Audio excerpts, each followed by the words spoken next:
Before you embrace or reject socialism, it's necessary to look at the history of socialism. It's no longer a theory. We've now witnessed more than a full century of applied socialism. It started with the Bolshevik Revolution that removed the Tsar and turned Russia into the Soviet Union, whose official name was the Union of Soviet Socialist Republics. Over the decades, China, Cambodia, Cuba, North Korea, all of Eastern Europe turned communist or socialist. The documented death toll under communist rule over the last 100 years has numbered in the hundreds of millions. Andrew Moran of LibertyNation.com has written extensively on socialism. In fact, he's authored a 12-part series on it. And Andrew joins us now. Andrew, welcome to Liberty Nation Radio. Thank you for having me. Well, I appreciate it. Now, Andrew, Nazism was forever repudiated after World War II, but socialism has never died despite the incalculable human suffering it's caused. How has the left succeeded in keeping this ideology alive and kicking? Well, I think the Anointed have employed several methods to make sure that the socialism dream remains alive and well. The first, of course, is to resort to the old trope of, well, that's not real socialism, even though the country applied all of the socialist hallmarks, like nationalizing means production or applying production quotas and price controls. Of course, the other is to come up with some excuse as to why it didn't work. So I recently wrote a piece on Liberty Nation about how Venezuelan socialism, how the regime change in Venezuela will have the apologists blame that for why socialism didn't work. So as time goes by, the scholars will revise history and say something like, well, income inequality was eradicated, but if it weren't for the West imposing their will on Venezuela, it would have succeeded. And then the final one is just the manipulation of young generations. So since leftists control what everything the kids are taught in school, the children are indoctrinated with nothing but Marxist propaganda. Well, now let's step back in history a bit. Sure. The atrocities of Soviet Russia and Mao Zedong's China have been documented over the years, although insufficiently by leftists who served as apologists for those regimes. But one of the most overlooked tyrannies of modern times was Pol Pot's Cambodia. Few people realize the genocide that occurred in Cambodia's killing fields in the 1970s. Describe what went on in Cambodia in the wake of the Vietnam War.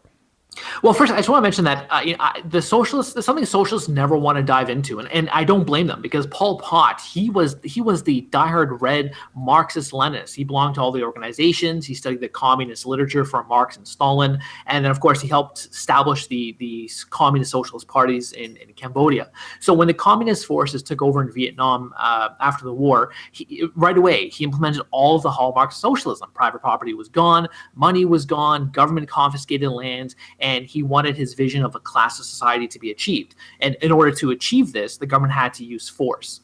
So this resulted in villages being burned down, individuals targeted. People with glasses were the enemies of society. And then he founded the re-education camps. The killing fields is a crowning achievement. And there were, as the historians show, there were about 20,000 mass grave sites. And I'm sure you don't want me to go into how these people were executed. We'll just say that it was it was barbaric and something you'd see in the medieval times. All right, so let's fast forward to today, where almost all of Europe is engulfed with what's called democratic socialism, or soft socialism as it's termed by the left. How would you differentiate the so-called soft socialism we see all over Europe today from the murderous brand of socialism in the Soviet Union and Mao Zedong's China and Pol Pot's Cambodia? Well, as I mentioned before, the argument fails if you understand what socialism is. So I'm guessing a lot of social proponents are banking on people not fully realizing what the ideology is. So of course, socialists are always pointing out Europe as the beacon of what you can have if you have a socialist society because of its welfare state. But the literature of socialism's founding fathers portrays government takeover of commerce, getting rid of private property, eliminating interest, and you don't find this in Europe. I mean, you don't find something you read in Das Kapital or the Nazis' 25-point plan. Now the left and the right, as a matter of fact, are all now hot and bothered about this Green New Deal, which would require the government to end all air travel, abolish most cars, retrofit every building for renewable energy, and tear down and rebuild the ones who can't be retrofitted, and of course, confiscate the wealth of the wealthy in order to guarantee a job and health care and a guaranteed income provided by the government for every American. Now, they call this socialist. Alexandria Ocasio-Cortez calls this socialist, and she's a democratic socialist, self-proclaimed. But does the degree of government coercion necessary to implement all of this Green New Deal make this more communist than socialist? Well, I think it was Ayn Rand who said the difference between communism and socialism was like choosing between murder and suicide. It always results in the same thing. So for me, it doesn't really matter if you describe it as communist or socialist. It all leads to the road to serfdom, to quote to Frederick Hayek. Besides, I don't really worry about the Green New Deal. It's foolish. It's short on details. It appeals to emotions. So it's not going to go anywhere. Her philosophy of facts don't matter if you're morally right illustrates how this thing was put together in the first place. Boy Booker is saying, the Green New Deal is like fighting Nazis, So I'm not too worried about the Green New Deal. I don't lose sleep at night over it. Or, the world's ending in 12 years anyway, according to AOC. So what difference does it make anyway? Yeah, you're using the language of Hillary Clinton. What difference does it make? Since the world's going to end in 12 years anyway, if we don't take radical action on climate change.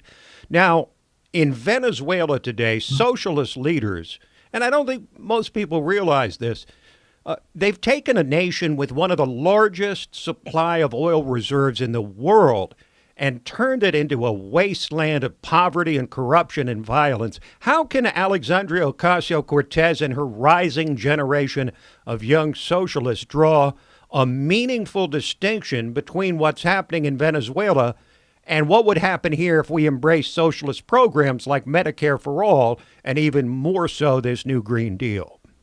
Well, I think from when it comes to Ocasio-Cortez's point of view, it's all about marketing, and that's something she's excellent at. That's how she rose to political stardom. When it comes to others, they just ignore what happened in Venezuela and just dismiss it as, again, that's not what real socialism is. I was reading on a socialist website, the World Worker something, and they claim that Scandinavia is more socialist than Venezuela. And of course, we just debunked that myth, but it's still widely believed. And perhaps it's because people want to believe that socialism can give us a paradise and make everyone equal. So when you talk about government taking over an entire industry, like they did with oil, then let's just talk about all the benefits and never any of the drawbacks. Andrew, thank you. Thank you very much. Andrew Moran of LibertyNation.com. We'll take a quick break and then come back with a very different view of socialism and capitalism.